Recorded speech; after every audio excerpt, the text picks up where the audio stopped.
Hey guys, today I'm going to show you what I believe are the best controller settings for Marvel Rivals. I've been playing Rivals since Season 1. The highest rank I've reached has been Grandmaster 2, so I would say I'm a pretty decent player. I wanted to make this guide for anyone struggling to find consistent settings. I remember Season 1 going to Season 2.5. The controller settings were pretty solid, but then going into Season 3, Rivals changed one important setting. This is the setting that Rivals changed. Aim sensitivity curve type. I like playing linear, and before Season 3 of Rivals, they had linear, exponential, and dual zone S curve. Then, starting with Season 3, Rivals added classic curve. Classic curve was basically the old linear, and then linear became, I guess, the true linear. Naturally, I switched to the true linear, but it just felt off. It felt like floaty for some reason. So then I went to classic, but even classic felt off. I looked through hundreds of forums,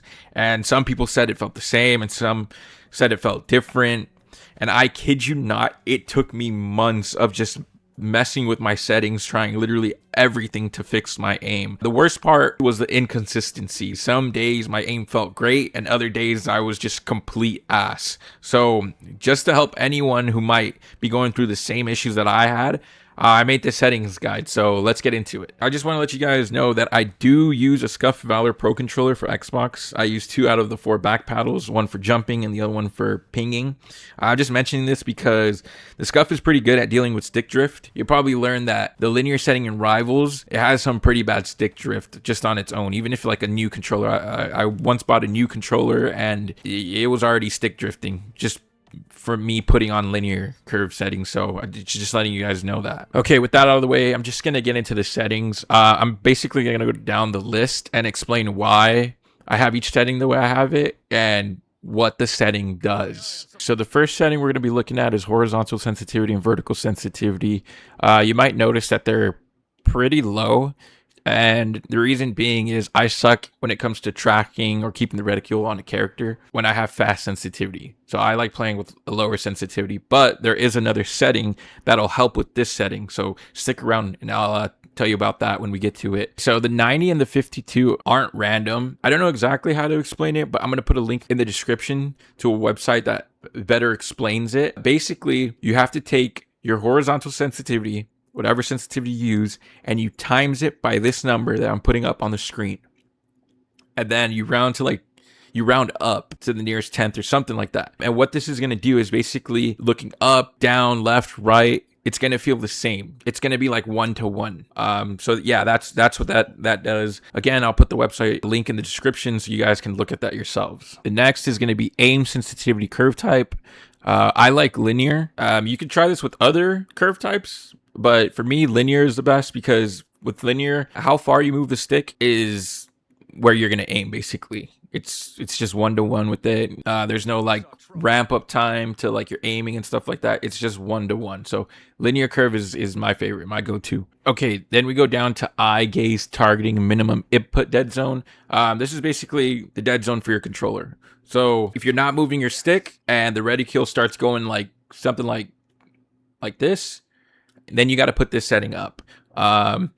Again, with linear and Rivals, for some reason, the linear is so sensitive that you're going to have to put your dead zone pretty high up. You just put it up until you're not touching your stick and the reticule is not moving. Eye gaze targeting maximum input dead zone, I just leave that one at 0. Horizontal max dead zone sensitivity boost. This is the one that's really, really important. This one and vertical. This is the one that goes hand in hand with the horizontal and the vertical sensitivity. What it does is basically, as long as I don't move my stick all the way to the edge, I'm going to have that 90-52 sensitivity. As soon as I move my stick to the edge, I'm going to be able to turn fast.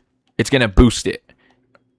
Anytime my stick touches the edge, that's what that does. It's going to boost it like that.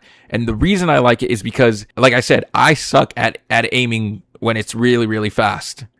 Like that. I can't. It's hard to keep track on targets. But with this, I can have my slow sensitivity. And then if I need to, I can turn around really fast. So this is really good with like tracking like characters and stuff like that. And again, as long as I don't push the stick all the way to the edge, I'm going to have my original sensitivity. You can put up the horizontal to whatever you want. Let's say 250.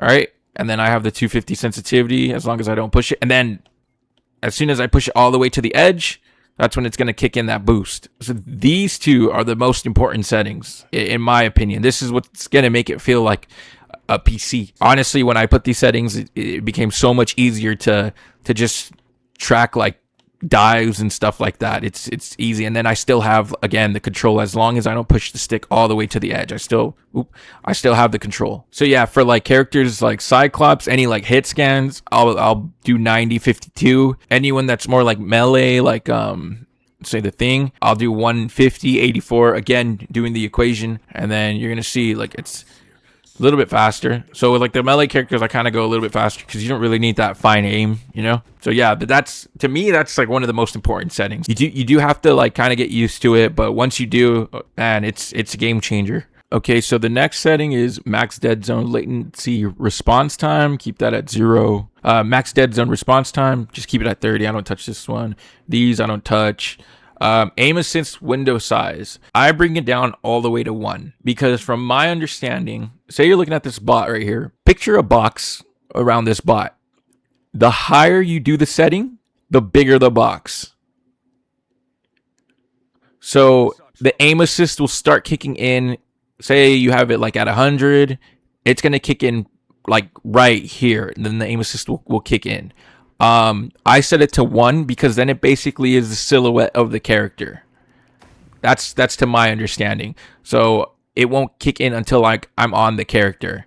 And I like that because say the boxes were too big, you'll be fighting your aim assist. Like say there's 2 boxes right here. Say it's your aim assist will like keep jumping in and out like between the characters. So I like to keep that really, really small, so like it's just kicking in when I'm over the character that I'm intending to hit. Next one's going to be aim assist strength. I have this one at 100. It's just your aim assist strength. And then aim assist ease in. So this is going to be different depending on the character I'm playing. If I'm playing hit scan, I keep it low. Let me see. I think projectiles is different as well. Let's go to Bucky projectile. Yeah, so Bucky, I have it at 40. And then I think for any melee characters like Cap, I'll just have it at 0. Think of this, the box again. Say the box was big and I'm coming in here, it'll start easing the aim. The window size and the ease in, I feel like it's kind of easy to get confused by them, but the window size basically dictates how big the box is, and then the ease in dictates how slow or how fast it's going to make your aim once it's in that window.